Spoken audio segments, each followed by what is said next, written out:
Bir badavlat amaldor o'g'il ko'rib o'tmoq bo'lib onasin, eshigini sekin ochibdi, o'z tug'ilib o'sgan xonasin. Peshin vaqti namoz bilan band onasini kutib qolibdi, duodan bosh ko'tarib ona farzandini qarshi olibdi. Debdi farzand iddao qilib, sizni kutib toliblar ketdim, o'zingizni buncha qiynaysiz, ishimdan ham qoliblar ketdim. Qaridingiz bo'ldi endi bas, ne qilasiz shuncha qiynalib, hech vaqoga erishmadingiz, o'tirasiz yana o'ylanib.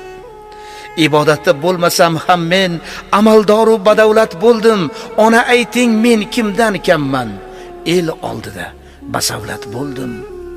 O'g'li kaftini yuziga bosib, ona debdi Allohga shukr. Aytganlaring duolardagi tilaklarim ijobatidir. Jonim bolam, gaplaring to'g'ri, buni barin haqdan so'radim. Seni shunday bo'lishing uchun har kun duolarga o'radim. Joy namozga bosh urgan onim, faqat seni ko'raman bolam. Salomdan so'ng duoda jonim, seni o'ylab turaman bolam. Seni xursand yurganing ko'rsam, men o'zimni baxtli bilaman. Endi iymon so'rayman so'rsam, boshqasini nima qilaman? Alloh ochsin qalb daftaringni. Hali yana so'rganlarim bor, sajdaga bosh qo'yganlaringni ko'rsam yana bo'lgum baxtiyor. O'g'il o'yga tolib bir nafas mulzam bo'ldi ona qoshida. Onasiga faxrla boqdi, sevinch balqdi ko'zini yoshida. Ona qalbi oftobdek kulib, bir joy namoz oldi tugundan.